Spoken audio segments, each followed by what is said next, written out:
العالمين والصلاة والسلام على رسوله محمد وآله وصحبه أجمعين. أعوذ بالله السميع العليم من الشيطان الرجيم من همزه ونفخه ونفثه. بسم الله الرحمن الرحيم.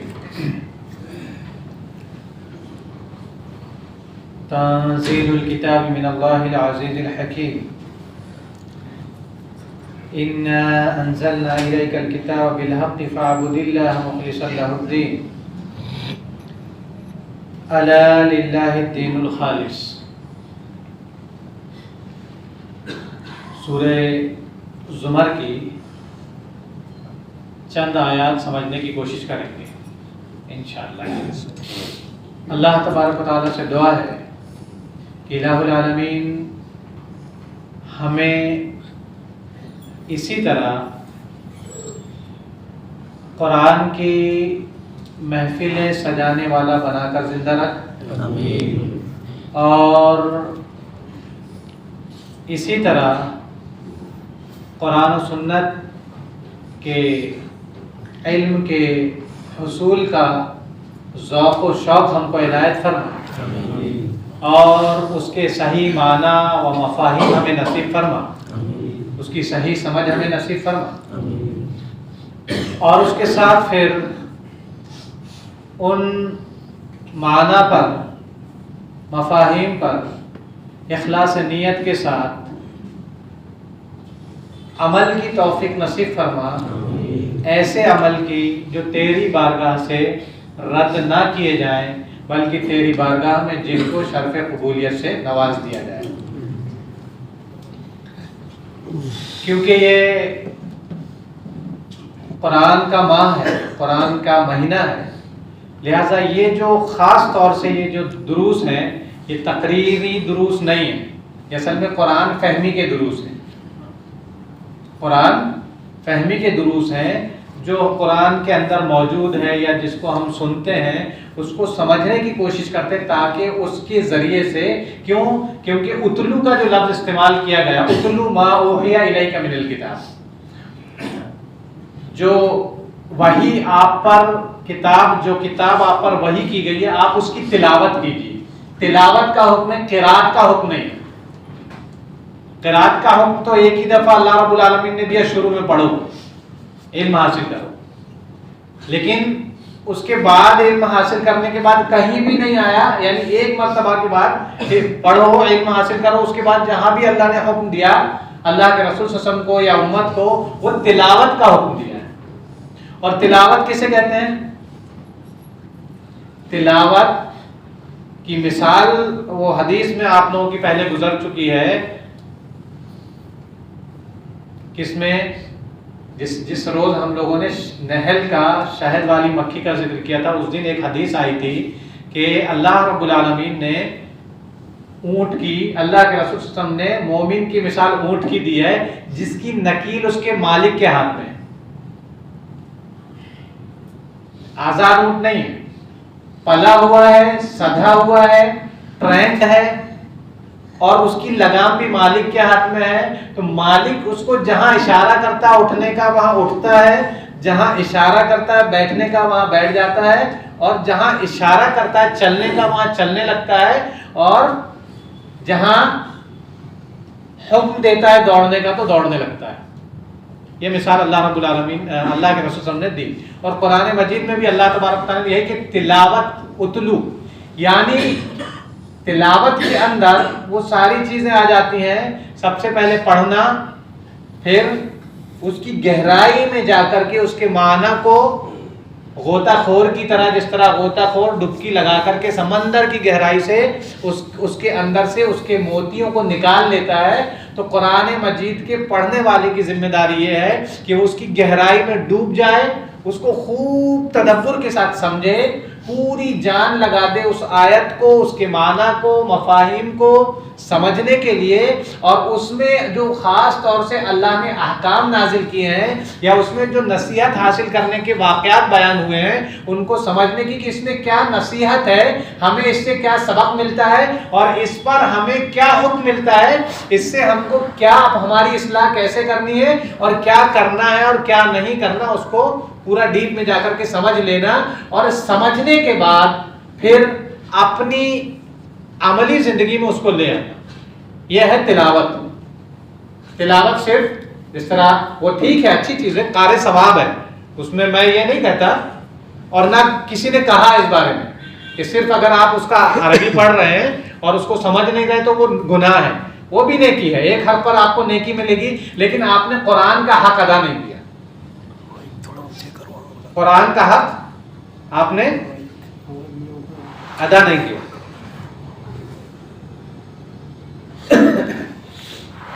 آئیے تلاوت کو سمجھنے کے بعد یہ ذہن میں رکھ لیجئے کہ اصل چیز قرآن کے نازل کرنے کا یہ ہے کہ اس کے ذریعے سے اللہ کے بندے ہدایت حاصل کریں اور اس کو فالو کریں، یہ اصل مقصد ہے۔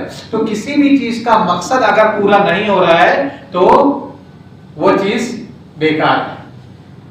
لہٰذا اگر ہم اس کے مقصد کو، قرآن مجید کے نزول کے مقصد کو اپنے اوپر پورا نہیں کر رہے ہیں تو اصل میں قرآن کا کھوٹ یا قرآن کی کمی نہیں ہے، وہ پھر ہماری کمی اور ہمارا کھوٹ ہے، جس کے خمیازے نتائج نہایت ہی خطرناک ہم کو اپنی دنیاوی زندگی میں بھی بھگتنا پڑ سکتا ہے اور آخرت کی زندگی میں بھی ہمیں اس سے دوچار ہونا پڑ سکتا ہے، یہ معمولی چیز نہیں۔ لہذا کیا ضروری ہے کہ ہم قرآن مجید کا علم حاصل کریں۔ اس کی آیات کی طرف بڑھنے سے پہلے میں حضرت عمر کا ایک واقعہ آپ کے سامنے لے آنا چاہتا ہوں۔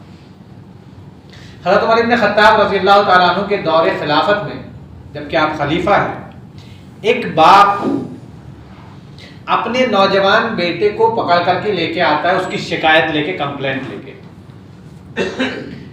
لے کر کے آتا ہے، اور اس سے کہتا، حضرت عمر ابن خطاب رضی اللہ عنہ سے کہتا ہے کہ یہ میرا بیٹا ہے لیکن یہ میرا حق ادا نہیں کرتا، میری تعظیم نہیں کرتا، میری توقیر نہیں کرتا، میری خدمت نہیں کرتا، کماتا ہے تو اس میں سے میرے اوپر خرچ نہیں کرتا، مجھے اس نے ایسے ہی چھوڑ دیا ہے لاوارثوں کی طرح۔ آپ نے بیٹے سے پوچھا کہ کیا یہ بات صحیح ہے؟ اس نے کہا ہاں بات صحیح ہے، لیکن اس نے کیا کہا، لیکن آپ میری بھی بات سن لیجیے۔ اور صحیح انصاف پسند جج کی علامت کیا ہے؟ کبھی بھی وہ ایک طرفہ بات سن کے فیصلہ نہیں کرتا، اگر منصف ہے تو دونوں کی بات ضرور سنے گا۔ ایک طرفہ بات سن کے فیصلہ کرنے والا 99% نہیں بلکہ 100% چانس ہے کہ وہ غلط فیصلہ کرے گا، کیونکہ آدمی کی فطرت کیا ہوتی ہے، جب وہ کسی پہ بلیم کرتا ہے تو اپنی غلطی کبھی نہیں بیان کرتا، وہ اس انداز میں بات پیش کرتا ہے کہ سننے والے کو یہ لگے کہ ساری غلطی سامنے والے کی، اور جب دوسری پارٹی آئے گی سامنے تو وہ اس کا بھی وہی انداز ہوگا، وہ بھی اس انداز میں بات پیش کرے گی۔ تو باپ نے جب اپنی کمپلینٹ پیش کر دی تو لڑکے نے کہا ان کی کمپلینٹ صحیح ہے، یہ غلط نہیں بول رہا ہے، لیکن میری بھی کمپلینٹ ہے، میری بات بھی سنی جائے۔ کہا ٹھیک ہے بتاؤ۔ انہوں نے کیا کہا، اس نے کیا کہا بچے نے کہ یہ میرا باپ ہے لیکن اولاد کے حقوق میں سے اس نے کوئی حق ادا نہیں کیا، نہ اس نے میرا اچھا نام رکھا، نہیں، اس نے سوال کیا کہ آپ یہ بتائیے کہ کیا باپ پر بھی کچھ اولاد کے حق ہیں؟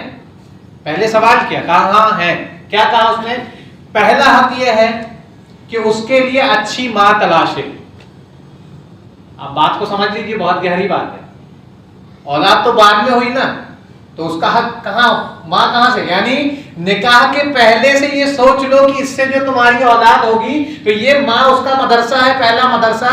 آپ تو کاروبار میں ہوں گے، بزنس میں ہوں گے، باہر کے معاملات سنبھال رہے ہوں گے، آپ کے بچے کی بنیادی تعلیم اور بنیادی تربیت، اس کے آداب اور اس کا قرینہ اور اس کا سلیقہ، یہ ساری چیزیں ماں سکھائے گی۔ آپ کے پاس کہاں وقت ہے؟ آپ کے پاس تو آدھا گھنٹہ یہاں کبھی کبھی بیٹھنے میں مسئلے وانڈے آ جاتے ہیں، پرابلمز کھڑی ہو جاتی ہیں، تو مرد بزی ہے نا، مرد بزی ہیں، تو یہ ذمہ داری کا بوجھ کس کے کاندھے پہ آیا؟ عورت کے. تو اولاد ہونے کے پہلے دیکھو کہ دیندار ہے، اور اصول بھی دیے کہ 4 قسم کی عورتوں کو دیکھا جاتا ہے نکاح کے لیے. تو تم کس کو دیکھو؟ نہ خوبصورتی کو دیکھو، نہ مال کو دیکھو، نہ خاندان کو دیکھو، دین دیکھو. اگر خوبصورت نہیں ہے چلے گا، مالدار نہیں ہے چلے گا، خاندان بہت عزت والا بہت مشہور خاندان نہیں ہے چلے گا، لیکن لڑکی دیندار ہونی چاہیے، اچھے کیریکٹر کی ہونی چاہیے، اچھے اخلاق کی ہونی چاہیے، ادب تمیز اور لحاظ والی ہونی چاہیے. کیوں؟ کیونکہ یہ تمہاری بیوی اکیلے نہیں ہے جس سے تم تنہائی میں انجوائے کر لو.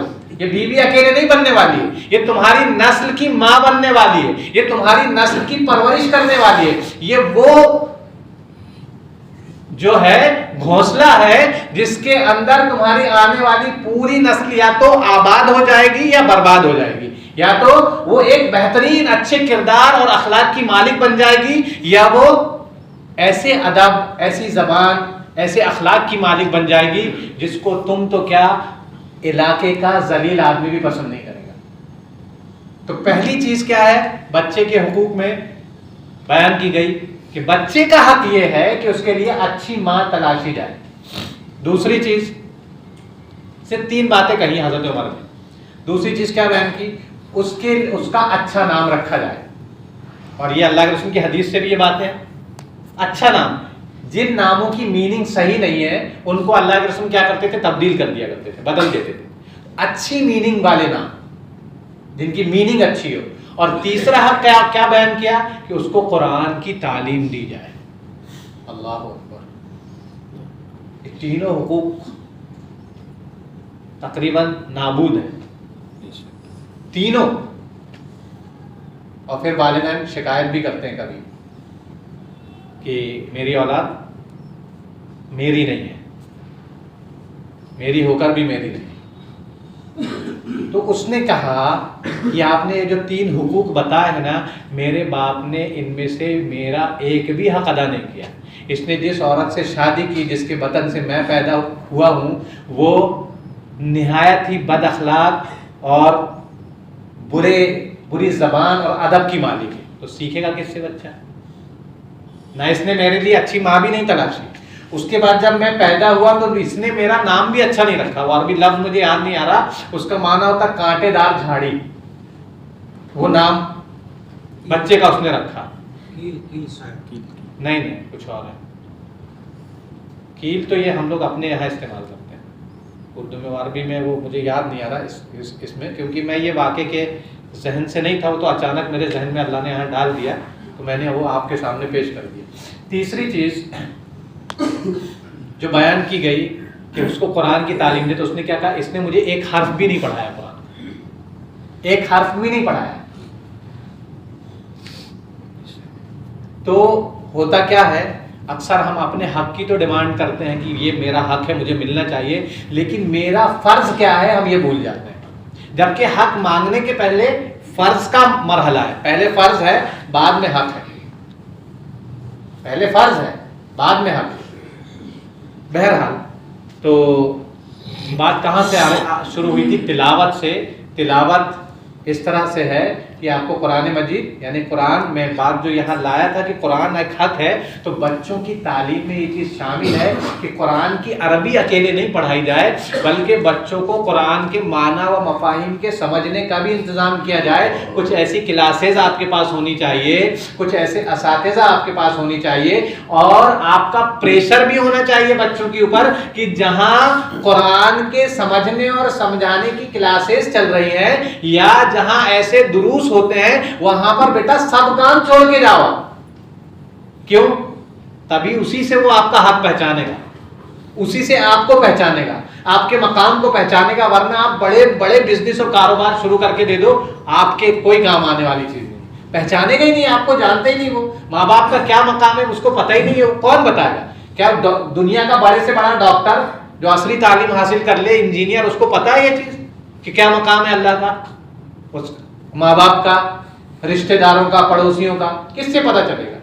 جب وہ قرآن و سنت کے دروس میں بیٹھے گا، جب وہ قرآن و سنت کے فہم و افہام و تفہیم کی کلاسز اٹینڈ کرے گا، تب پتہ چلے گا. یہ سسٹم ہونا چاہیے، بہت ضروری ہے. یہ آپ کی اولاد کا، آپ کی آنے والی نسل کا حق ہے. اور یہ حق جب آپ ماریں گے تو کسی کا حق مارنا ظلم ہے کہ نہیں؟ یہ ظلم ہے. اور خود اپنی اولاد کے ساتھ ظلم. کیسی محبت ہے؟ جھوٹی محبت ہے. پھر اولاد سے جھوٹی محبت ہے. آپ محبت میں سچے نہیں ہیں. وہی دعوے والی محبت جو اللہ فرماتا ہے نا قرآن میں بھی کہ دعویٰ نہیں، دلیل پیش کرو تم سچے ہوگی شریعت پہ عمل کر کے. اسی طرح اولاد بھی قیامت کے دن دامن پکڑ لے گی کہ حق ادا نہیں کیا میرے باپ نے میرا. یہ بہت اہم چیز ہے. ضمناً یہ بات آ گئی وہ کافی وقت آپ لوگوں کا اسی میں چلا گیا. اللہ قبول فرمائے. اللہ رب العالمین نے ارشاد فرمایا کہ یہ کتاب اللہ کی جانب سے نازل کردہ ہے جو زبردست اور بڑی حکمتوں والی ہے. اللہ کی طرف سے نازل کردہ ہے، زبردست ہے، بہت پاورفل ہے، انرجک ہے. جو اس سے جڑ جاتا ہے وہ بھی پاورفل ہو جاتا ہے، وہ بھی انرجک ہو جاتا ہے.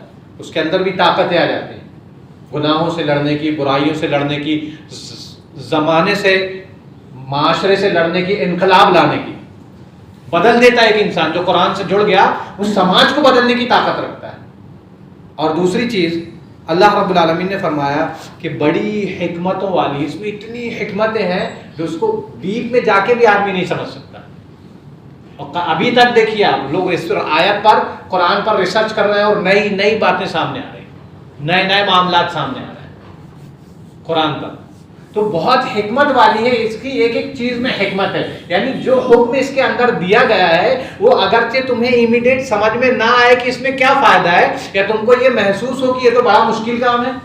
جیسے روزے کا معاملہ، آج سے کچھ ہی سال پہلے، 50 سال 100 سال پہلے تک روزے کے فائدے کس کو معلوم تھے؟ آدمی تو سمجھتا تھا. جبکہ اللہ نے کیا فرمایا، ہم تمہارے اوپر روزے کا حکم دے کے 1 مہینہ بھوکے رہو، یہ حکم دے دیا. اللہ نے کیا فرما رہا ہے، ہم تم کو مشکل میں نہیں ڈالنا چاہتے، ہم تو تمہارے لیے آسانی چاہتے ہیں. آدمی کہتا ہے بڑی عجیب بات ہے یار، لگتی نا کہ کھانا بھی نہیں دیں گے اور کیا بول رہا ہے آدمی. اگر کوئی آپ کے گھر میں مہمان آ جائے اور وہ آپ کی کوئی حکمت ہو کہ کھانے میں کچھ مل گیا، زہر ہے، اور آپ اس کو اس کے سامنے بتا بھی نہیں رہے لیکن الگ کر رہے ہیں، تو اس کو تو سمجھ میں نہیں آئے گا نا. وہ تو سوچے گا کہ دشمن ہے میرا، کھانا نہیں دے رہا ہے. لیکن یہاں اللہ نے بھی کتنی پیاری، یعنی اس کو سوچی. آج پتہ چل رہا ہے لیکن صحابہ کرام نے اس کو نہیں سوچا کہ روزے سے کتنے فائدے، دنیا کے کتنی بیماریاں چلی جاتی ہیں، کتنے مسائل حل ہو جاتے ہیں. اور روزہ رکھنے سے یعنی دنیا کے اندر بھی فائدہ. تو جو آخرت چاہتا ہے ہم اس کو آخرت تو دیتے ہی دیتے ہیں، دنیا بھی دیتے ہیں. لیکن جو دنیا چاہتا ہے اس کو صرف دنیا دیتے ہیں، آخرت سے وہ محروم کر دیا جاتا ہے. تو کتنا عجیب معاملہ. آج پتہ چل رہا ہے کہ بے شمار، یہاں تک کہ غیر مسلم مجبور ہیں، غیر مسلم ڈاکٹرز، بڑے بڑے اطباء، بڑے بڑے ڈاکٹرز یہ مجبور ہو گئے وہ اس بات کو کہنے کے لیے کہ اگر آپ کو صحت مند رہنا ہے تو سال میں 1 ماہ آپ فجر سے لے کر کے مغرب تک کھاؤ پیو مت. اگر آپ چاہتے ہو کہ بڑی بڑی بیماریاں آپ کو نہ چھوئیں، آپ بڑی بڑے امراض سے آپ نجات حاصل کر لیں. لیکن ہمیں مصیبت لگتی ہے. وہی فضیلت رات کی نماز کی بھی ہے، 10 منٹ بڑھ گئے آدھی مسجد خالی. لیکن اس کی جو فضیلت، اس کا جو مقام مرتبہ ہے، اور اس کے اندر جو بیماریوں کا علاج ہے، اللہ کے رسول نے کہا اگر سجدے کے فوائد پتہ چل جائیں انسان کو، صرف سجدے کے، پوری نماز چھوڑ دو آپ، قیام کا، رکوع کا، قاعدے کا، صرف سجدے کا اگر انسان کو فائدہ پتہ چل جائے تو وہ پوری زندگی چاہے گا کہ میں سجدے میں ہی پڑا رہا ہوں، اٹھنا نہیں چاہے گا. آج اس پہ بھی سائنس آپ کو ریسرچ کر کے بتا رہی ہے، آج 1300-1400 سال کے بعد، کہ سجدے کے کیا کیا. ڈاکٹرز کہہ رہے ہیں یہ اس طریقے سے آپ ایکسرسائز کرو، ایسے پڑے رہو، گھنٹوں پڑے رہو، ڈاکٹر بول رہے ہیں. تو ایمان والا اصل میں دنیا کے فائدے کے لیے نہیں کرتا، اس کو تو پلس میں ملتا ہے، پلس ہے وہ ہمارا پلس پوائنٹ ہے. اصل تو ہم آخرت کے لیے کرتے ہیں نا.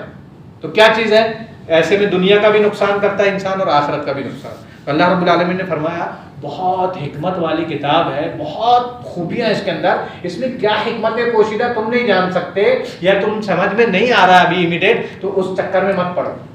نہیں سمجھ میں آ رہا تو اس کا یہ مطلب نہیں کہ فالو نہیں کرو، فالو کرو. بہت حکمت ہے. ابھی تمہارے اندر وہ صلاحیت نہیں ہے، وہ شعور نہیں ہے، وہ تمیز نہیں ہے کہ اس کی بات کو سمجھ سکو. اگلی آیت میں اللہ رب العالمین کا ارشاد ہے اِنَّا أَنزَلْنَا إِلَيْكَ الْكِتَابَ بِالْحَقِّ فَاعْبُدِ اللَّهَ مُخْلِصًا لَهُ الدِّينَ. بہت اہم چیز ہے. اے میرے نبی، بے شک ہم نے یہ کتاب اللہ کے رسول کی طرف اصل میں یہ خطاب ہے، بے شک ہم نے یہ کتاب آپ پر دین حق کے ساتھ نازل کی ہے، پس آپ اللہ کی بندگی اس کے لیے دین کو خالص کر کے کرتے رہیے۔ انا انزلنا الیک الکتاب بالحق، یہ کتاب جو آپ پر نازل کی گئی ہے حق کے ساتھ، یعنی اس میں پورا حق ہے، کوئی باطل کا اس میں ڈاؤٹ نہیں، کوئی ایسی چیز اس کے اندر نہیں ہے جو سائنس کتنی بھی ترقی کر لے اس کو غلط ثابت کر دے، حق ہی ہے اس کے اندر۔ الگ چیز ہے کہ سائنس کو سمجھ میں نہ آئے، کیوں؟ کیونکہ سائنس اتنی عقل مند نہیں ہے کہ اللہ کی بات کو بھی وہ پورے طریقے سے سمجھ پائے، اتنی باشعور نہیں ہے، سائنس وہاں تک نہیں پہنچ سکتی، انسانی کا تو دماغ ہے نا وہ۔ تو اللہ نے کیا فرمایا؟ یہ حق ہے، اگر یہ اس کی کوئی بات سمجھ میں نہیں آ رہی تو حکمت ہے اس میں، اور حق ہے، اس میں کوئی باطل کا شائبہ نہیں ہے۔ تو یہاں بھی بات کیا سمجھ میں آ رہی ہے؟ لہٰذا اس میں ڈاؤٹ میں مت پڑو، اس کو فالو کرو۔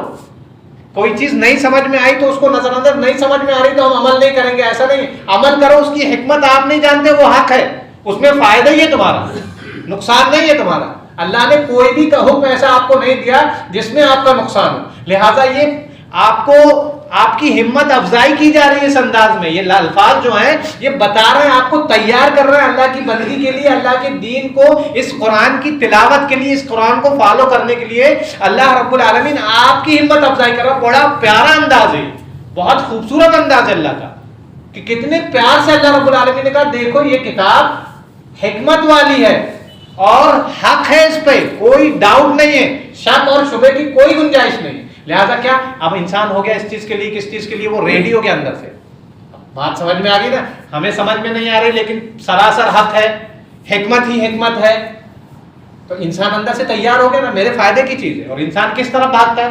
اگر اس کو یہ بات سمجھ میں آ جائے کہ میرے مطلب کی ہے تو پھر وہ وقت دیتا ہے کہ نہیں دیتا؟ وقت دے گا، قربانیاں دے گا، جب اس کو لگے گا کہ میرے مطلب کی۔ اور اگر اس کو یہ بات ہی سمجھ میں نہیں آئی کہ میرے کام کی، میرے فائدے کی ہے، تو وہ نہ وقت دے گا نہ قربانی دے گا۔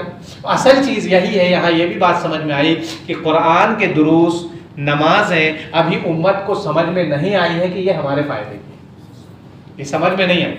اگر سمجھ میں آ جائے تو یہ ذرہ، یعنی وہ جو مثال ہے نا، قیامت کے دن عرش کے سائے میں ایسا آدمی بھی ہوگا جس کا دل قرآن میں لگا ہوا ہے، وہ ہمیشہ، اور جو ابھی فجر پڑھ کے نکلا ہے کہ اس کو بے چینی ہے ظہر کے وقت کی، اس کا دل مسجد میں ہی لگا ہوا ہے، ظہر پڑھ کے نکلا تو اس کا ہے بیٹھا دکان میں پیسے گن رہا ہے، لیکن دل کہاں لگا ہے؟ مسجد میں لگا ہے، میری جماعت نہ چلی جائے، میری پہلی تکبیر نہ چلی جائے، اس کا پورا فوکس نماز میں۔ آج کیوں؟ کیونکہ وہ سمجھ گیا اس چیز کو، اس کے فائدے اس کے سمجھ میں آ گئے، لہٰذا وہ وقت دے رہا ہے، وہ قربانی دے رہا ہے، وہ بڑی بڑی ڈیل چھوڑ دے رہا ہے ان فائدوں کو حاصل کرنے کی، بڑی بڑی ڈیل، 200-400 روپے کے معاملے تو ایسے ہی ہلکے ہیں۔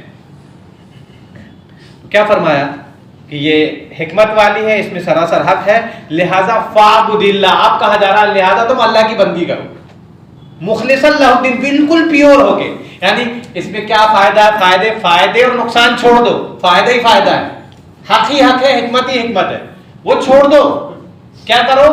پیور ہو جاؤ، صرف یہ سوچو کہ اللہ نے جو حکم دیا ہے، اللہ میرا رب ہے، میرے بارے میں اللہ برا چاہ ہی نہیں سکتا، میرا نقصان اللہ کی بات ماننے میں ہے ہی نہیں، لہٰذا اللہ نے حکم دیا ہے مجھے ماننا بس۔ ابراہیم علیہ السلام کو کیا کہا اللہ نے؟ ابراہیم علیہ السلام کے بارے میں کہا نا کیا کہ بیوقوف ہی ابراہیم کے دین سے اعراض کر سکتا ہے۔ اعراض کرنے کا مطلب کیا ہوتا ہے؟ انکار نہیں ہوتا، اعراض کا مطلب ہوتا ہے سن بھی لیے، دیکھ بھی لیے، لیکن اس سے کٹ کے نکل جانا،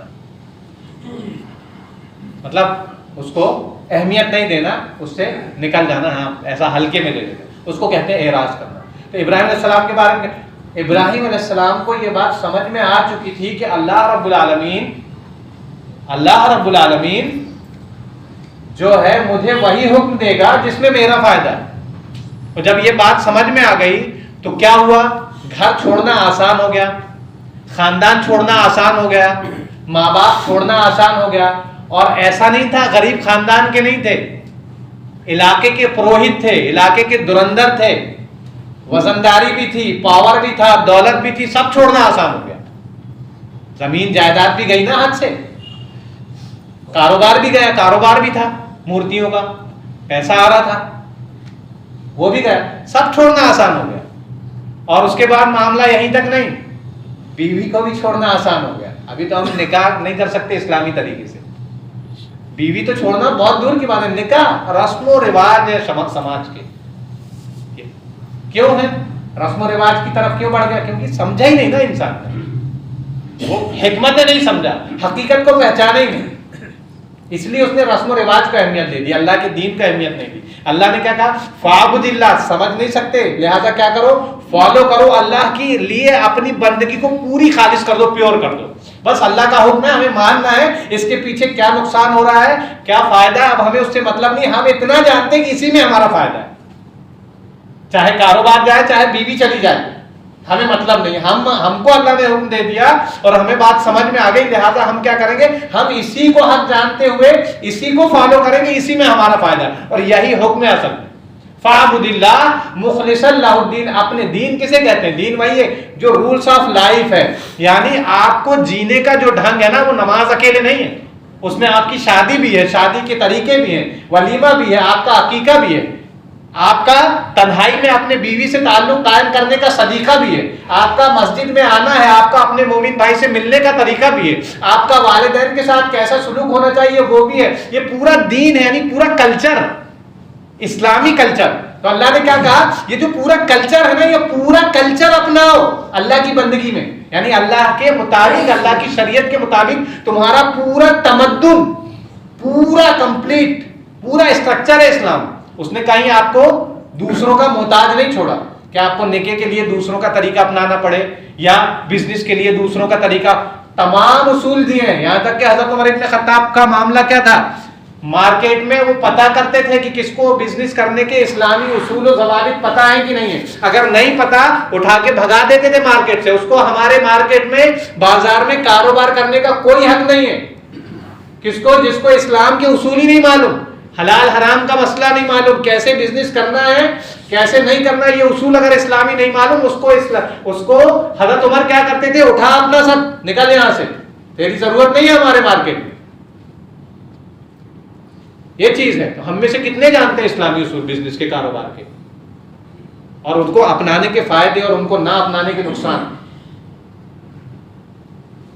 تو کاروبار کرنے کے پہلے بھی ضروری ہے کہ اس طرح کے معاملات ہم دیکھیں. تو مختصر یہاں ذہن میں رکھیے کہ اللہ نے کیا کہا؟ فاعبد اللہ مخلصا لہ الدین. تمہارا کمپلیٹ مکمل جو تمدن ہے, تمہاری تہذیب ہے, ساری کی ساری اس میں تمہاری زندگی کا ہر شعبہ آ گیا. یہاں تک کہ پیشاب کرنے کا طریقہ, پاخانہ کرنے کا طریقہ, تمام چیزیں آ گئی اس میں. غسل کرنے کا, مکہ کے لوگوں نے مذاق اڑایا تھا نا اسی بات کا, یہ کیسا رسول ہے. مطلب اگر ان کا کیا کہنا تھا, رسول ہوتا تو بڑی بڑی چیز سکھاتا, کوئی پیشاب پاخانے کرنے کا طریقہ سکھانے کی چیز ہے کیا؟ یہی مذاق اڑایا تھا نا انہوں نے, کوئی پیشاب کرنے کا طریقہ جو سکھانے کی چیز ہے کیا؟ یہ تو فطری چیز ہے, آدمی کو خود ہی بن جاتی. لیکن نہیں, اصل میں نہیں بنتی. انسان کو نہیں پتا کیسے کرنے سے وہ بہت ساری بیماریوں سے بچ سکتا ہے. پیشاب کرنے کا طریقہ اگر سنت کے مطابق ہمارا ہو جائے, کتنی بیماریوں سے انسان کو نجات مل جاتی ہے. صرف کس چیز سے؟ ایک سنت, جبکہ وہ بھی فرض نہیں ہے, نفلی ہے وہ. پھر اگر آپ فالو کرو گے تو فائدہ ہے, سنت کا ثواب بھی ملے گا, دنیا کی بیماریوں سے بھی بچ جاؤ گے. نہیں فالو کرو گے تو گناہ نہیں ہے آپ کے اوپر, لیکن اس پر بھی تو کمپلیٹ جو مکمل آپ کا ضابطہ ہے, زندگی کا جو اصول ہے نا جینے کا, آپ کے گھر سے نکلنا ہے تو کیسے نکلنا ہے, گھر میں داخل ہونا ہے تو کیسے, بستر 3 مرتبہ جھاڑنے کا حکم ہے, رات کو لائٹ بند کرنے کا حکم ہے سوتے وقت. ان کے پیچھے آپ تحقیق کرو کہ کیوں. آج سائنس آپ کو بتا رہی ہے, آج بتا رہی ہے. بہرحال یہ موضوع نہیں ہے میرا سائنس سے جوڑ کر کے میں آپ کو سمجھاتا رہوں. اگر ایسے ہم بات سمجھیں گے اور ان پر بھی سائنس سے بھی بہت ساری چیزیں اگر لائیں گے تو بات کافی طویل ہو جائے گی.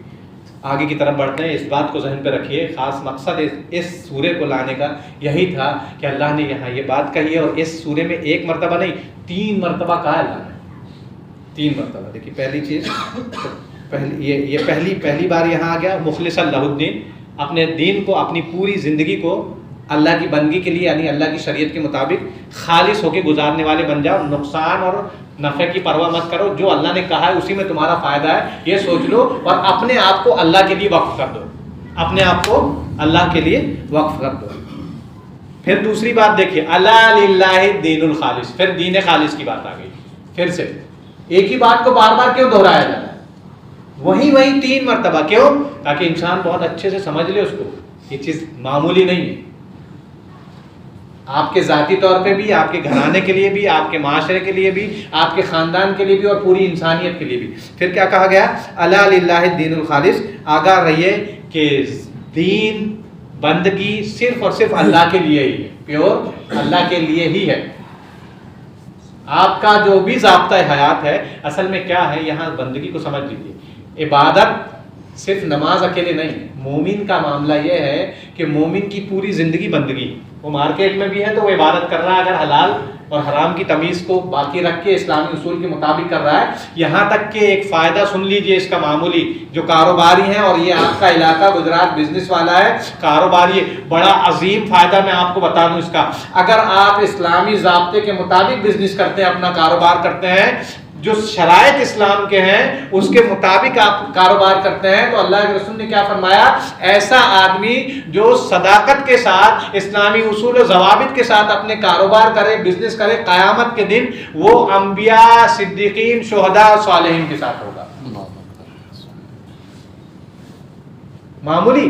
چلو دنیا کے فائدے چھوڑ دو، دنیا کے فائدے کبھی میں گنانے آؤں گا تو گھنٹوں لگا دوں گا آپ کو. آخرت کا ایک فائدہ مومن سوچ لے کہ قیامت کے دن کس کے پاس کھڑا ہوگا. وہ ابراہیم علیہ السلام ہے، اسماعیل علیہ السلام ہے، اسحاق علیہ السلام ہے، محمد رسول اللہ صلی اللہ علیہ وسلم ہے، نوح ہے، یوسف ہے، نون ہے، یوشع ہے. ان کے ساتھ کون نہیں چاہتا؟ ایک معمولی عالم آ جاتا ہے، اگر تھوڑا سا آدمی جھوم پڑتا ہے ان کے ساتھ کھڑے ہونے کے لیے. یا کوئی عزت والا آدمی جو آپ کی عزت جس کی نظر ہے اس کے لیے آدمی دوڑ پڑتا ہے. اگر آپ کو یہ شرف دے دیا جائے اور آپ سے کہا جائے کہ دنیا کی یہ 3 ڈیل جو غلط ہونے والی تھی یہ چھوڑ دے، لیکن میں تیرے کو کس کے ساتھ کھڑا کروں گا قیامت کے دن؟ ابراہیم کے ساتھ کھڑا ہوگا علیہ السلام. کون سا گھاٹے کا سودا ہے؟ کہیں نقصان سمجھ میں آتا ہے. اور اس کے بعد بھی دنیا جا نہیں رہی، دنیا کی ضرورت تو اللہ پوری کر ہی رہا ہے. بس ممکن ہے تھوڑی دیر کے لیے آپ کا اسٹیٹس کم ہو جائے، آپ کی کچھ ڈیلز کینسل ہو جائے، اتنا ہی تو ہونا. وہ ابراہیم علیہ السلام کی طرح کہاں قربانی مانگ رہا تھا، لیکن کہہ رہا ہے کہ میں وہاں کھڑے کر دوں گا. نوح علیہ السلام کی طرح کہاں قربانی مانگ رہا اللہ تعالیٰ، لیکن کہہ رہا ہے کہ میں وہاں کھڑا کر دوں گا. معمولی چیز ہے کہ ان کے پاس میں کھڑے کر دوں گا تم کو. سمجھنے والی بات ہے یہ حکمت جس کو بولتے ہیں نا. ڈیپ میں جاؤ اور اندر اتر کے موتی نکال کے لے کے آؤ. یہ غوطہ خور اپنی اولادوں کو بنائیے، یہ غوطہ خور بنائیے، یہ سمندر والا غوطہ خور مت بنائیے، قرآن کا غوطہ خور بنائیے. انشاءاللہ عزم لیجیے اپنی اولادوں میں سے اللہ کے راستے پہ نکالیں گے، دین کا علم حاصل کرنے والا، دین کی پاسبانی کرنے والا، قرآن و سنت کی دعوت و تبلیغ کرنے والا ایسا بنائیں گے، ایسا سسٹم بنائیں گے. اپنے آپسی معاملات کو الگ کر دیں گے، اپنے آپسی اختلاف کو، اپنی آنے والی نسل کو انبیاء کے ساتھ کھڑے کرنے کی چاہت میں ہم اپنے دنیا کے سارے جو کینے بغض ہیں، جو بھی معاملات ہیں، ان کو فنش کر دیں گے. سارے مل کر کے اکٹھا ہو کر کے انشاءاللہ ایک مشن بنا کے یہ کام کریں گے کہ انشاءاللہ ہم آنے والی نسلوں کو قرآن کا غوطہ خور بنائیں گے، اور اس کے لیے ہمیں جو بھی قربانی دینا ہوگا وہ دیں گے انشاءاللہ. یہ عزم لے کے جائیے یہاں سے. اور بڑے خوش نصیب ہوں گے اگر آپ نے واقعی یہ تہیہ کر لیا اور اس مشن پہ آپ نے اسٹیپ لے لیا. اللہ آپ لوگوں کو اس کا جو ہے جو اجر دے گا وہ صدقہ جاریہ کے طور پہ آپ اس کا گمان نہیں کر سکتے. اس کا بھی ذکر ہے کہ کوئی آنکھ نہیں جانتی کہ اس نے جو نیک اعمال دنیا کے اندر کیے ہیں تو اس کی آنکھ کی ٹھنڈک، کوئی نفس یہ بات نہیں جانتا کہ دنیا میں جو کام اس نے نیکی کے کیے ہیں اس کی وجہ سے اس کی آنکھوں کی ٹھنڈک کے لیے جنت میں کیا انعام رکھا گیا ہے. کوئی اس کا گمان نہیں کر سکتا. جنت کی نعمتوں کا تصور نہیں کر سکتا انسان. وہ اتنی کوالٹی والی، اتنی اہم اور اتنی بہترین ہے. اور جن لوگوں نے اللہ کے سوا اور کسی کو دوست بنایا وہ کہتے ہیں کہ ہم ان کی عبادت محض اس لیے کرتے ہیں کہ وہ ہمیں اللہ سے قریب کر دیں. بے شک وہ لوگ جس حق بات میں جھگڑتے ہیں اس بارے میں اللہ تبارک و تعالیٰ قیامت کے دن فیصلہ کر دے گا. بے شک اللہ جھوٹے اور حق کے منکر کو راہ ہدایت نہیں دیتا. جھوٹا اور حق کا انکار. یہاں بات کافروں کی آ گئی. کافر، اور ابھی ہمارے سماج میں ایسے لوگ بہت ہیں ہمارے بھائی جن کا عقیدہ کیا ہے. یہ آیت تم تک پہنچائی جا سکتی ہے سورہ زمر کی، یہ آیت نمبر 3 ہے. 3 ہے، تیسری آیت، دیکھیے 3 آیتیں ابھی سمجھنے میں ہمیں، اور جبکہ ابھی بھی ہم نے اس کا حق ادا نہیں کیا، بہت ساری چیزیں میں نے چھوڑ دی بیچ میں. تو کیا کہا اللہ رب العالمین نے بندگی کو اپنے لیے خالص گرداننے کے بعد، کہ جن لوگوں نے اللہ کے علاوہ کسی اور کو دوست بنایا، کسی اور کی بات کو فالو کرنے والے بن گئے، کسی اور کو ماننے والے بن گئے، اللہ کو راضی کرنے کے علاوہ کسی اور کی خوشنودی میں لگ گئے، تو وہ کیا کہتے ہیں، ہم تو ان کی خوشنودی اس لیے کرتے ہیں تاکہ یہ اللہ کے پاس ہماری سفارش کر دیں، ہم ان کی منت سماجت اس لیے کرتے ہیں، ہم ان کی نظر و نیاز اس لیے کرتے ہیں، ہمارا مقصد ان کی عبادت نہیں ہے. کیا ہے ہمارا مقصد؟ یہ ہے کہ ہماری نظر میں بڑے پہنچے ہوئے لوگ ہیں، بہت پہنچے ہوئے لوگ ہیں، اللہ کے ہاں ان کا مقام اور مرتبہ ہے، تو ہم یہ چاہتے ہیں کہ یہ اللہ کے ہاں ہماری سفارش کر دیں تاکہ دنیا کی زندگی میں، اور یہ چیز دیکھیے انسان کو دلیر بنا دیتی ہے اللہ کی نافرمانی میں. جب انسان کا یہ عقیدہ آ گیا نا کہ کوئی ایسا ہے، بات آ چکی اس کے پہلے درس میں کہ انبیاء بھی نفسی نفسی کا عالم ہوگا، وہاں کوئی جرت نہیں کر پائے گا، اور اللہ کی مرضی کی اجازت کے بغیر انبیاء بھی کسی کی سفارش نہیں کریں گے. بہت ساری آیتیں قرآن میں، خاص طور سے آیت الکرسی پڑھ لیجیے سمجھ کے، کوئی سفارش نہیں کر. اللہ جس کے بارے میں چاہے گا، اللہ اگر میرے بارے میں چاہے گا کہ محمد عرفان یہ ایسا آدمی ہے جو اللہ کی پناہ جہنم کا حقدار ہو چکا ہے، لیکن اللہ کو رحم آ جائے کسی بات کو لے کر کے، ہو سکتا ہے اسی محفل کو اللہ قبول کر لے اور اسی بنیاد پہ اللہ کو رحم آ جائے میرے اوپر، اور اللہ یہ چاہ لے کہ نہیں اس کو بخش دینا چاہیے، تو اللہ رب العالمین محمد رسول اللہ کو اتھارٹی دے کہ ٹھیک ہے محمد صلی اللہ علیہ وسلم تم عرفان کی سفارش کر دو. لیکن کب ہوگا؟ جب اللہ چاہے گا، اللہ کی اجازت سے ہی سفارش ہوگی. ایسا نہیں ہوگا کہ کوئی، اب یہ عقیدہ جب کسی انسان کے اندر آ جائے کہ فلاں تو اتنا پاورفل ہے، اللہ کے یہاں اتنا مقام ہے کہ وہ اللہ سے لڑ لے گا، اللہ سے جھگڑے گا لیکن میری بخشش کروا دے گا، اب آدمی ہو گیا دلیر. اب ہم سے تو یہ خوش ہے، ہمارا تعلق تو اس سے ہے نا، ہمیں نماز کی کیا ضرورت، ہمیں زنا سے بچنے کی کیا ضرورت، ہمیں رزق حلال کی کیا ضرورت، ہمیں اپنے ماں باپ کی خدمت کرنے کی کیا ضرورت، ہمیں پڑوسیوں کے ساتھ اچھا سلوک کرنے کی کیا ضرورت، ہمیں ایک اچھا سسٹم بنانے کی کیا ضرورت، ہمیں اپنے آنے والی نسل کے لیے قرآن کا غوطہ خور بنانے کی کیا، یعنی پھر باندھے ہی باندھے. ٹوٹل پرابلم، آدمی کو ٹوٹل کیریکٹر لیس بنانے کے لیے یہ عقیدہ آیا ہے مشن کے ساتھ. یہ جس مصیبت میں ہمارے بے شمار بھائی گرفتار ہیں، یہ کس لیے آیا ہے؟ تاکہ کیریکٹر لیس کر دیا جائے، برباد کر دیا جائے ہر اعتبار سے. نہ وہ ماں باپ کو پہچانے، صرف ان کا نام باقی رہ جائے، محمد، عبداللہ، عبد الرحمن وغیرہ وغیرہ، اسلامی نام رہ جائے لیکن اندر کا ٹوٹل مٹیریل فنش ہو جائے. جو بوٹل اگر ہے شہد کی تو اوپر لیبل میں تو شہد لکھا ہوا ہو لیکن اندر ٹوٹل اس کے اندر پیشاب بھر دیا جائے. شہد کی بوٹل پہ لیبل ہے، پیکنگ بھی خوبصورت اوپر سے دکھ رہی ہے لیکن اندر پورا معاملہ خراب ہوتا ہے. یہ آیت بتا رہی ہے. تو یہ مومن کا معاملہ ایسا نہیں ہوتا. مومن کیا کرتا ہے؟ پوری کی پورے اس کی جو توجہات ہوتی ہیں وہ اللہ رب العالمین کی خوشنودی کے حصول کے لیے ہوتی ہیں. آگے اللہ نے فرمایا، اور اگر اللہ اپنے لیے کسی کو بیٹا بنانا چاہتا تو اپنی مخلوق میں سے جسے چاہتا چن لیتا، وہ تو نقص و عیب سے پاک ہے، وہ تو اللہ ہے جو اکیلا ہر چیز پر غالب ہے. بیٹا یہ کیا ہے؟ عیب ہے. اصل میں کس کو ضرورت پڑتی ہے؟ اولاد کی محتاج ہی ہے. ایک وقت ہمارا آئے گا کہ ہم بوڑھے ہو جائیں گے. بیوی کی ضرورت کس کو پڑتی ہے؟ جو حاجت مند ہے. اللہ حاجتوں سے پاک ہے، نہ اسے کھانے کی ضرورت ہے، نہ پینے کی ضرورت ہے، نہ آکسیجن کی. یہ پاک ہے. یہ عیب ہے کہ ہم کھانے کے محتاج ہیں، یہ عیب ہے کہ ہم پینے کے محتاج ہیں، یہ عیب ہے کہ ہم پہلے ماں باپ کے محتاج ہیں، جوانی میں عورتوں کے محتاج ہیں اور بڑھاپے میں اپنی اولاد کی. یہ عیب ہے. اللہ عیب سے پاک ہے. اگر اللہ چاہتا تو وہ کیا کرتا؟ کسی کو بنا لیتا، لیکن ان عیبوں سے اللہ رب العالمین پاک ہے. اگلی آیت میں ارشاد ہے، اسی نے آسمان اور زمینوں کو حق کے ساتھ پیدا کیا ہے، وہی رات کو دن پر اور دن کو رات پر لپیٹتا ہے، اور اسی نے آفتاب اور ماہتاب کو ایک خاص نظام کا پابند بنا رکھا ہے، اور ہر ایک وقت مقرر یعنی قیامت تک یہ سسٹم چلتا رہے گا. سورج کا ڈوبنا، چاند کا یہ سسٹم ہے، چلتا رہے گا. آگاہ رہیے کہ اللہ بڑا زبردست اور بڑا مغفرت کرنے والا. زبردست کیسے ہے؟ اگر غلطی کرو گے تو فوراً پکڑ سکتا ہے، لیکن مغفرت کرنے والا ہے. اس کی اللہ کی صفات میں سے صفت کیا ہے؟ اللہ ہے زبردست، اگر پکڑنے پہ آ جائے تو پھر چوک نہیں ہوتی، پکڑنے پہ آ جائے تو پھر مہلت نہیں ملتی. لیکن یہ مغفرت کا معاملہ کہ بہت مغفرت کرنے والا اللہ، اس لیے وہ چانس دیتا ہے. ٹھیک ہے اب سدھر جاؤ، اب سمجھ لو، اب پہچان لو، اب مان جاؤ. وہ موقع دیتا ہے، موقع پہ موقع دیتا ہے، موقع پہ موقع دیتا ہے. ہماری طرح نہیں کہ چھوٹی سی چیز بھی لے کے بیٹھ گئے. یہ عیب ہے نا، یہ بھی ہمارا، لیکن اللہ عیب سے پاک ہے. اس نے تم سب کو ایک جان سے پیدا کیا، پھر اس سے اس کا جوڑا بنایا، اور اس نے تمہارے لیے چوپایوں کی 8 قسمیں پیدا کی. وہی تمہیں تمہاری ماؤں کے پیٹوں میں 3 تاریکیوں میں یکے بعد دیگر مراحل سے گزار کر پیدا کرتا ہے. وہ جو پوری کنڈیشن ہے نطفے سے لے کر کے بچہ بننے تک، اور پیٹ کے جو 3 اندھیرے ہیں اس کا ذکر ہے.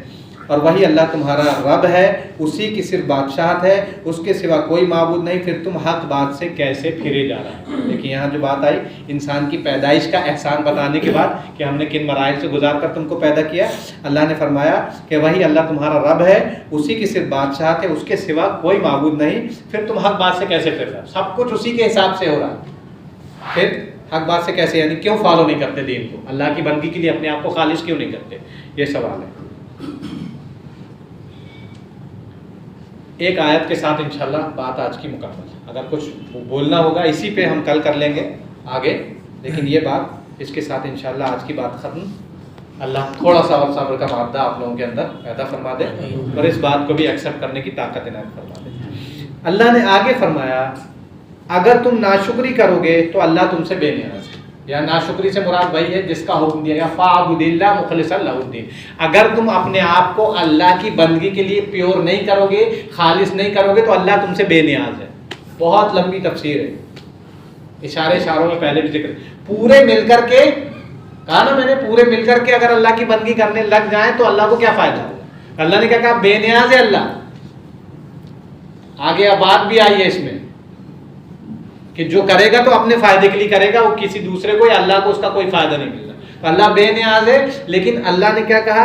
اگر تم ناشکری کرو گے، نہیں مانو گے، اپنی زندگی کو، اپنے دین کو پورا کا پورا اللہ کے لیے پیور نہیں کرتے ہو، نہیں مانتے ہو، نہیں سمجھتے ہو، بھٹکتے ہو، ادھر ادھر پھرتے ہو، سب جاننے کے بعد، تو اللہ نے کیا فرمایا؟ اللہ تم سے بے نیاز ہے. پھر اللہ کو تمہاری ضرورت بھی نہیں ہے، نہ اللہ کو تمہاری عبادتوں کی ضرورت ہے، نہ اللہ کو تمہاری بندگی کی ضرورت ہے. اور اگلی بات جو کہی گئی ہے وہ بہت زیادہ محبت بھرے انداز سے، جب کوئی بہت محبت سے ایموشنل ہو کے جو جھنجھوڑ دیتا ہے نا کبھی کبھی، کہ انسان اندر سے ٹوٹ جاتا ہے اس کی اس محبت کو دیکھ کے. اللہ رب العالمین نے وہ بات بیان فرمائی، اور وہ اپنے بندوں کے لیے ناشکری کو پسند نہیں کرتا. کیا ہے؟ اللہ بے نیاز ہے تمہاری عبادت سے. کچھ مت کرو اللہ کے مطابق، تم آزاد زندگی گزار لو، آؤ گے تو اس کے پاس وہ سمجھ لے گا بات. لیکن کیا کہا اللہ نے؟ لیکن اللہ کو یہ بات اچھی نہیں لگتی کہ تم اس کی ناشکری کرو. بلکہ اللہ نے کیا بات بیان فرمائی؟ بلکہ اگر تم شکر گزار بنو گے تو وہ تمہیں، اس کو یہ بات پسند ہے کہ تم اس کی شکر گزاری کرو، اس کی بات کو ماننے والے بنو. کیوں؟ کیونکہ اسی میں تمہارا فائدہ ہے. جیسے ایک باپ ہوتا ہے نا، بہت محنت کرتا ہے، اپنے آپ کو ختم کر لیتا ہے وہ بچے کو کچھ بنانے کے لیے. اللہ اس عیب سے پاک ہے، اللہ اس عیب سے پاک ہے. لیکن میں مثال یہاں پہ دے رہا ہوں، اللہ کے لیے کوئی مثال نہیں، اللہ کی پناہ. لیسا کمثلہ شیء فی الارض. یہاں بات کو سمجھنے کے لیے صرف میں ایک ایگزامپل لانے کی کوشش کر رہا ہوں کہ ایک باپ کیا کرتا ہے؟ اپنے آپ کو ختم کر دیتا ہے اور وہی کام کرواتا ہے جس سے بچے کا فائدہ ہے. اگر وہ کہے گا کہ بیٹا مارننگ میں اٹھ کے دوڑ، تو بچے کو اگر یہ لگ رہا ہے کہ میری نیند خراب کر رہا ہے میرے ابو، تو بچہ عقل مند نہیں ہے. اگر باپ کہہ رہا ہے بیٹا اچھی تعلیم حاصل کر لو، پڑھ لو، کچھ بن جاؤ، ہم سب کچھ کر رہے ہیں تمہارے لیے، ہم بھوکے رہ کے تمہیں پڑھا رہے ہیں، اور بچہ پھر بھی نہ مانے، تو کون بیوقوف ہے؟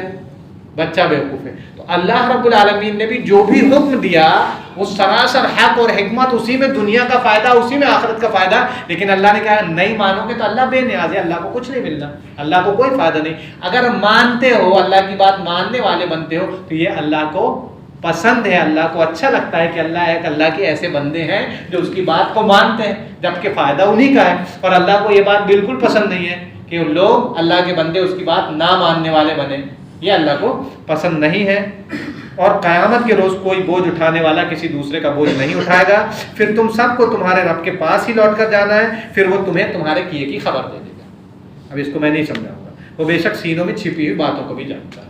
اللہ تبارک و تعالیٰ سے دعا ہے پروردگار اعلیٰ ہمارے تمام معاملات کی اصلاح فرما دے, ہمارے دین میں ہمیں خالص کر دے, ہمارے مکمل طور پر پورا ضابطۂ حیات ہماری زندگی کے ہر شعبے ہر مرحلے میں ہمیں تو اپنے دین کے مطابق, اپنی شریعت کے مطابق, اپنی پسند کے مطابق عمل کرنے والا بنا دے. الہ العالمین دنیا میں ہمیں جو فکر مند ہے ان کی فکروں کو دور فرما دے, جو غمگین ہیں ان کے غموں کو دور فرما دے, جو قرض دار ہیں ان کے قرضوں کی ادائیگی کا راستہ نکال دے, جو حرام میں مبتلا ہیں ان کے لیے رزق حلال کا اطمینان بخش ذریعہ پیدا فرما دے, بلکہ انہیں حلال سے اتنا دے دے کہ حرام کی طرف ان کی رغبت ہی ختم ہو جائے.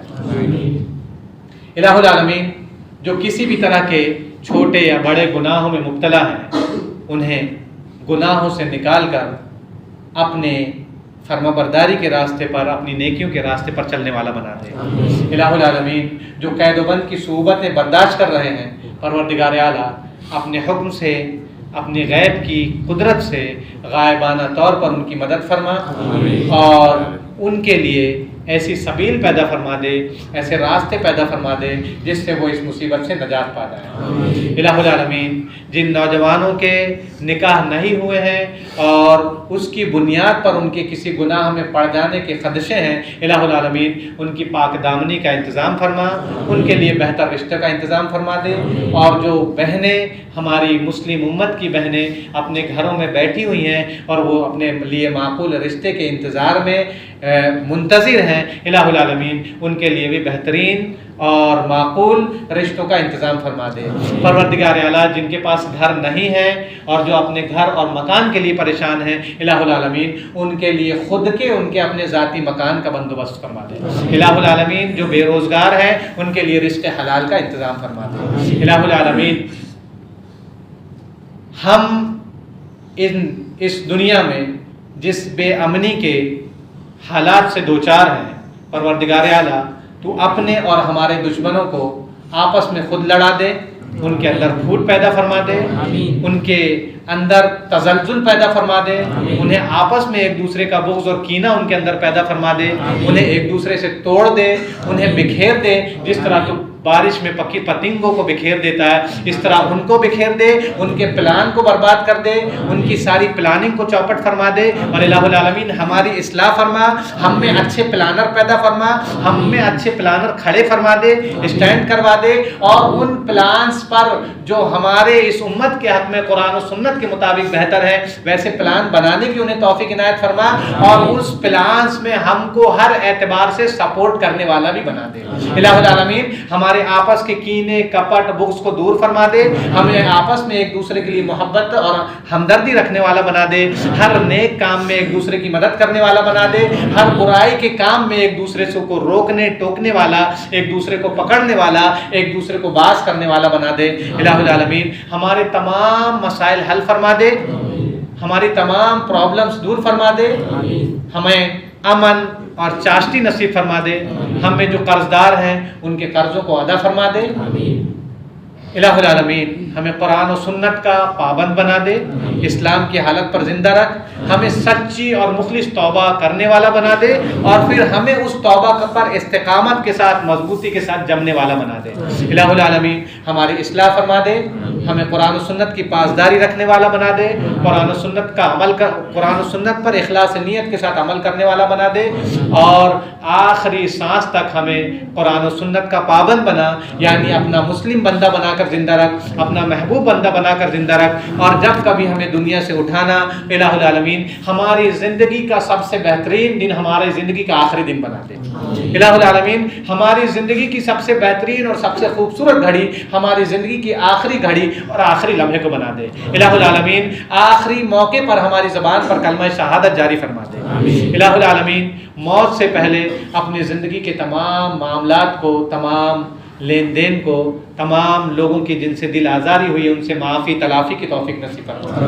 پروردگار اعلیٰ موت کے وقت کلمہ شہادت جاری فرما دے, اور ہماری موت کے لیے رحمت والے فرشتے متعین فرما دے, عذاب کے فرشتوں سے ہماری حفاظت فرما دے, ہماری روحوں کے لیے آسمان کے دروازوں کو کھولنے کا حکم جاری و ساری فرما دے. تو الہ العالمین اور قبر کے سوالوں کے جواب کے موقع پر ہمارا مددگار ہو جا، ہمارا معاون ہو جا، اس موقع پر بھی ہمیں استقامت نصیب فرما، تیرے فرشتوں کے ذریعے سے کیے جانے والے سوالوں کا صحیح صحیح جواب دینے کی توفیق اور صلاحیت نصیب فرما، قبر کے عذاب سے، قبر کی مصیبت سے، قبر کی تنگی سے، قبر کے اندھیرے سے ہماری حفاظت فرما، ہمارے لیے قبر میں بھی نور کا انتظام فرما دے، ہماری قبروں کو کشادہ فرما دے، ہماری قبروں کو چوڑی فرما دے، بڑی فرما دے، اور ہماری قبروں میں بھی ہمارے لیے جنت کی کھڑکیوں کو کھولنے کا حکم جاری فرما دے۔ الہ العالمین، قیامت کے موقع پر بھی جب تو قیامت کے دن تمام لوگوں کو اکٹھا فرمائے گا، ہمیں ان خوش نصیبوں میں شامل فرما لے جن سے تو آسان ترین حساب لے کر درگزر فرما دے گا، جنہیں تو نامہ اعمال داہنے ہاتھ میں عنایت فرمائے گا، جنہیں قیامت کے دن بھی سجدہ کی توفیق نصیب ہو جائے گی، ان خوش نصیبوں میں ہم کو شامل فرما لے۔ آسان سے آسان ترین حساب لے کر ہم سے درگزر فرما، بروز قیامت ہم پر نظر رحمت کا نزول فرما، ہمیں ان خوش نصیبوں میں شامل فرما لے جن پر تو قیامت کے دن رحمت کی نظر ڈالے گا، اور جنہیں تو اپنی مغفرت کا اور اپنی رضا اور خوشنودی کا پروانہ اور سرٹیفکیٹ نصیب فرمائے گا، ان خوش نصیبوں میں ہم کو شامل فرما لے۔ پل صراط سے تیزی کے ساتھ پلک جھپکتے ہوئے جو گزر جائیں گے ان خوش نصیبوں میں شامل فرما لے۔ پل صراط میں ہمارے لیے روشنی کا انتظام فرما دے، اور جن کے لیے تو نے روشنی کا انتظام فرمایا ہے ان خوش نصیبوں میں ہمیں شامل فرما لے الہ العالمین، اور اس کے بعد ہمیں جنت الفردوس کا اعلیٰ مقام نصیب فرما کر اپنے انبیاء، صلحاء، صدیقین اور شہداء کی سنگت نصیب فرما دے، ان کا ساتھ نصیب فرما دے، ان کی سنگت کے حصول والے اعمال ہم کو نصیب فرما دے، ویسا کردار اور کیریکٹر نصیب فرما دے، ویسی سوچ اور نظریہ نصیب فرما دے، اور تیری سب سے اعلیٰ، سب سے عرفہ، سب سے مبارک، سب سے مقدس نعمت یعنی تیرا دیدار، اس کا ہم کو حقدار بنا دے، آمین۔